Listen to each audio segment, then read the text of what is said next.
Have you ever seen a plant that just seems to break all the rules of nature? One that lives and thrives and even puts out these amazing flowers with absolutely zero soil. Well, today we are pulling back the curtain on these incredible little creatures. Let's dive right into the soil-free survival guide for the one, the only, air plant. And right here, this quote, this is pretty much the key to everything. Believe it or not, the single most important secret to keeping your air plant alive and happy isn't what you do during its weekly bath, but what you do right after. This one simple thing prevents the #1 killer of these plants, and you're about to find out exactly why it is so non-negotiable. Okay, so first things first, we kind of have to throw out the entire plant care rulebook we've all learned. Forget about potting mix, forget about drainage holes, forget all of it. We are stepping into the slightly alien world of epiphytes, and the first, most important rule is no soil, ever. So air plants, their scientific name is Tillandsia, are a type of epiphyte. And what that really means is out in the wild, you won't find them in the ground. Nope, they're hanging out on tree branches, on rocks. I've even seen them on telephone wires. Their roots are basically just little grappling hooks designed to hold on for dear life. They don't actually absorb any water or food through them at all. So you're probably asking, well, if the roots don't do anything, how on earth do they eat or drink? And this is where the magic happens. It's all about these things called trichomes.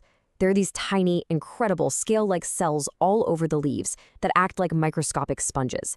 They literally pull everything the plant needs, all the moisture, all the nutrients, right out of the humid air.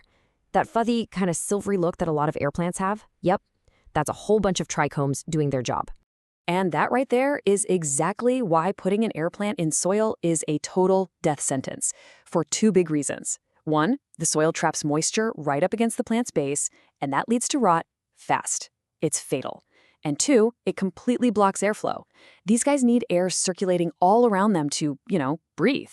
So the biggest takeaway is keep them out of pots and in the open air where they belong. All right, so now we get why they're so weird and different. Let's talk about how to actually take care of them. And the good news is, you can forget about complicated routines. Seriously, if you want a happy air plant, you just need to master these two golden rules. It's all about light and water. First up, light. And here's a neat trick. The plant's appearance is basically a cheat sheet for what it needs. You've got your xeric plants. Those are the fuzzy, silvery ones. Think of all that silver as natural sunscreen. It means they're from sunnier, drier places and can handle more bright, indirect light. Then you have mesic plants. They're way smoother, much greener, with fewer of those fuzzy trichomes. They come from shadier, rainforest-type places, so they like their light a bit more filtered. And now for water. The absolute best way to do it is with a nice weekly soak. Just plop on face down in some room temperature water for about 20 to 30 minutes. But here it is, the moment we've been building up to. Step 4 is the absolute game changer. After you take it out and give it a gentle shake, you must, and I mean must, let it dry completely upside down. This is what lets all that trapped water drain out from the base and prevents that deadly rot. This is that non-negotiable step. And you know what? Your plant will actually tell you what it needs if you learn how to listen. Are the leaves starting to curl in on themselves? Are the tips getting brown and crispy? It's thirsty. Give it a good long drink. But on the flip side, if the base is getting dark brown or black and feels soft or mushy, that's rot.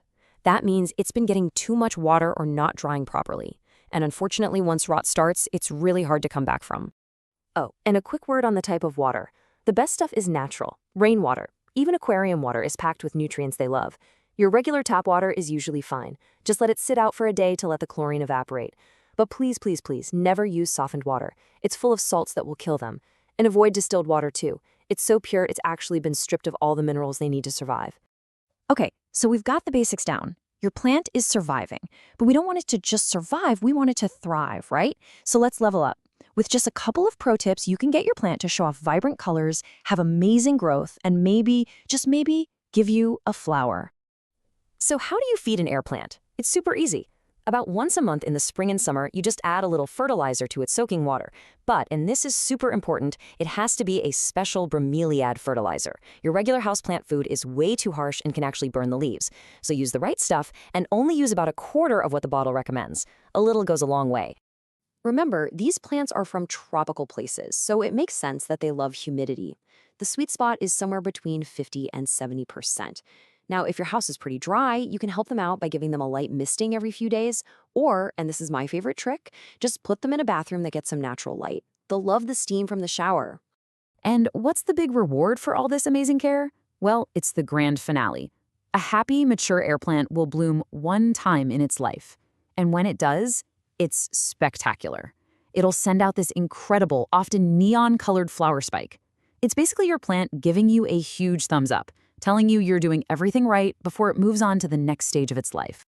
That's right, because that incredible bloom isn't the end of the story. It's actually the beginning of the next generation. After flowering, the mother plant changes its focus.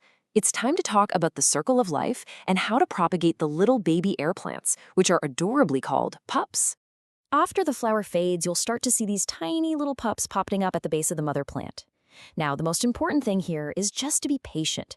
You want to let that pup grow until it's at least 1/3 the size of its mom. Once it's big enough, you just gently hold both plants and give it a little twist and pull, and it should pop right off. Let the little wound dry for a day, and then, congratulations, you're a grandparent. Just care for it like you did its mother. But here's a cool secret. You actually don't have to separate them at all. You can just leave the pups attached. Over the years, as more pups grow, they'll form this big, beautiful, intricate ball of plants called a clump. And let me tell you, when a whole clump decides to bloom at once, it's an absolutely incredible sight. Okay, for our last section, let's get into the really fun part, turning these amazing plants into actual living arts. We'll do a super quick troubleshooting guide for the most common hiccups, and then we'll get into some really fun ideas for how to show them off in your home. Here's your no panic guide. See some brown crispy tips? Your plant's just thirsty. Soak it a little more often or for a bit longer. See that dreaded black mushy base? That's rot. Be extra careful about that upside down drying. It's everything. And if your plant's color looks kind of pale or washed out, it's begging for more light. Just move it to a brighter spot. See? Simple. Honestly, their best feature is their versatility. Since you don't need a pot of dirt, you can put them almost anywhere your imagination takes you. Hang them in glass globes, mount them on a cool piece of driftwood, tuck them into little ceramic holders. You can even attach them to wire frames and build a whole living green wall. The possibilities are just endless. So there you have it, a plant that literally lives on air, drinks through its leaves, and can be displayed like a piece of art. They really do throw the entire rulebook out the window.